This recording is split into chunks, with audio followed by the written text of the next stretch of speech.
Today we're going to discuss a quote by Ram Dass. As long as you have certain desires about how it ought to be, you can't see how it is.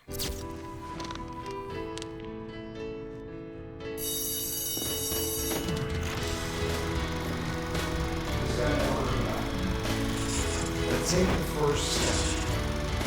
That's the only way.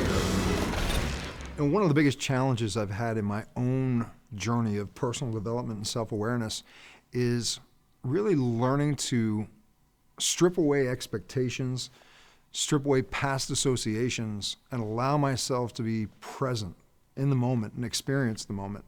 As an example, I can stand on stage and I can have business communications where I am completely aware, completely present, listening to what's going on. But when it comes to my family, people that I've become so conditioned to believing how they are going to communicate, how they're going to react, I really run into challenges in being present, experiencing the moment in that new communication with them. Now, the challenge with that is that if I come into a communication bringing past associations, bringing in expectations, I am not present for the conversation that's going on. I'm expecting them to act and react in specific ways. I'm not listening to what's being said. I'm actually just waiting and preparing for my defense or to make sure that my point is brought across. It's a really, really bad place to try and build a relationship on, of any type, personal relationship or business relationship. Now, how do we get to the point of being in the present moment, of being aware? One of my mentors, one of the people that I look to a lot in my journey of personal development is Wayne Dyer. And I heard him once say that the way that you allow yourself to be present in the moment is to do two things: tame the ego and release the past. Taming the ego to me means being willing to say I'm wrong. Being willing to say, I don't know. Setting the ego aside and being able to be there, to be present, to be with the person that you're communicating with.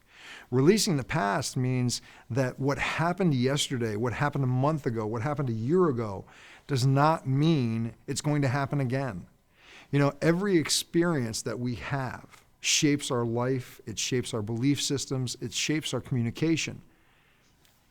That counts for everybody. So if I'm sitting down with a family member that I haven't seen for a day or a week or a month, they've had experiences just as I have that have reshaped their ideas. It may not have happened consciously, but on an unconscious level, they have had experiences that have caused changes in their perceptions.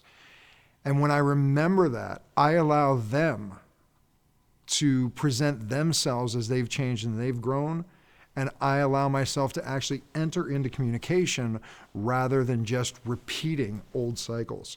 So I'd invite you to think about this. When you're interacting with somebody, are you interacting in the present moment, or are you basing your communication on expectations and past experiences? And how can you apply this in future communications? So again, I invite you to take a moment right now. Think about the quote that we talked about today. Think about how my experiences may be similar to yours. If you have a journal, make some notes. And I also invite you to check back soon because we've got more episodes on the way. Take care.